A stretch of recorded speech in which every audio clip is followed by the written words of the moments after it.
Harihi Om. Sai Ram, Vanakkam, Namaskar, Vandanam, Assalamu Alaikum, Sat Sri Akal.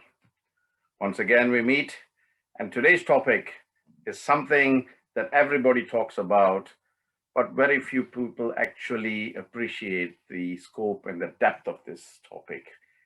It's a small letter, three-lettered word, but it has huge chapters that you need to really get out of if you really want to get in to understand life and spirituality. That topic is called ego. Okay, so what is ego? Ego is basically your conscious mind, or the part of your identity that you consider yourself. Over time, the word ego has got many affiliations. Like people say, oh, that person has got a big ego. That lady, right? She's okay, but she's got a little ego problem. But ego is ego. Either you have it or you don't, right? So over a period of time, it has been completely blown out of proportions. So in my books, right, the word ego is a victim, right? Because it gets such bad rap, often confused. Often ego is confused with something called a megalomania, or vanity. Meaning the same, isn't it? This person is vain, therefore he must have ego. Or that person thinks she's very beautiful, so she's full of vanity, and therefore she must have ego. Actually, if you go back and research the word ego, it's a psychological term which was popularized by the great Freud, right? Now, what Freud meant when he spoke about ego was the conscious mind, as opposed to the unconscious mind, or the awareness of one's own identity and existence. Nothing wrong in that. From a Freudian perspective, nothing wrong in that. So from an English dictionary perspective, what does ego mean? Well, basically an inflated feeling of pride, a feeling of superiority, your consciousness is telling you that you are greater than the other person. So if you go into, parapsychology, this is something to deal with the psychoanalysis of the conscious mind. How do we deal with this ego in terms of spirituality? Well, see, the importance of spirituality is that the focus of spirituality is beyond the material dimension, right? Spirituality, like just like your three planes of, the conscious mind, the subconscious mind, the superconscious mind. So the physical plane, the mental plane, and the universal plane, like that. So when you look at spirituality and you look at materiality, there is two different connotations in terms of the relationship of man with that plane of existence. I'm talking about the conscious mind, the subconscious mind, and the superconscious mind. If you take the Eastern philosophy, for example, right, it tells you to go back and identify your own true identity. See, we're all connected in a spiritual dimension, awareness of our pure self, or rather that should be the ultimate aim of us realizing that our psyche isn't part of a greater whole. It is the greater whole with no separation in between.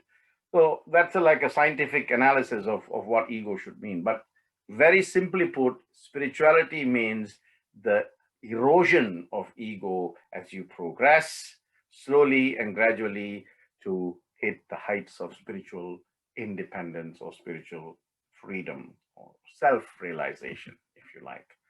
So once, right, in a small island, all the feelings were marooned and they were living together, right? All the feelings, anger, hurt, anxiety, disappointment, ego, love, all the feelings, right? They're all marooned on this one island and they were living there.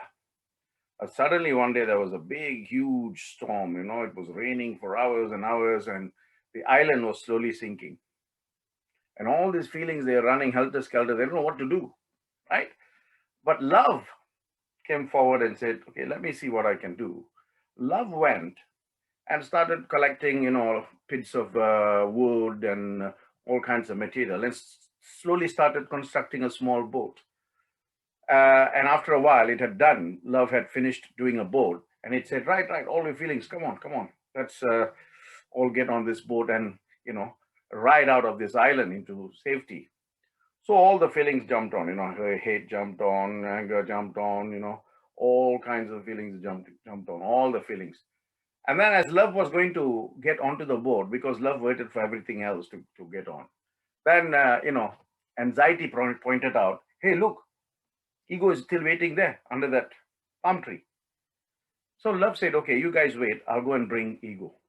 So love went back and tried to coax ego to come, but ego said, "No, I know what to do in any circumstance." Right? Love tried very hard, but ego was just full of ego. Ego was just full of himself. Okay, let's put it that way.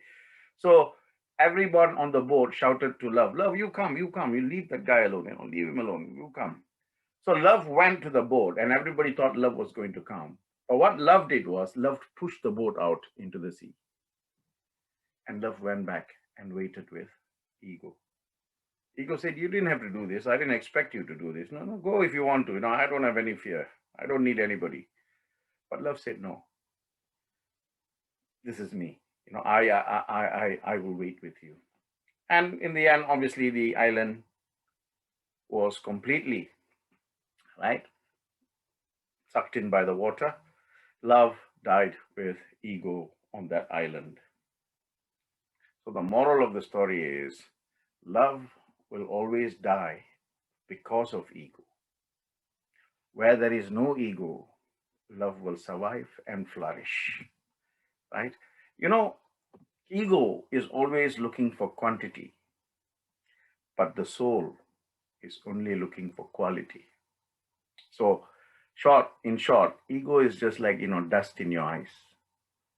Without cleaning the dust, you can't see anything clearly. So, my dear friends, clear the ego and see the world with a fresh vision. Until I see you next Thursday, stay blessed.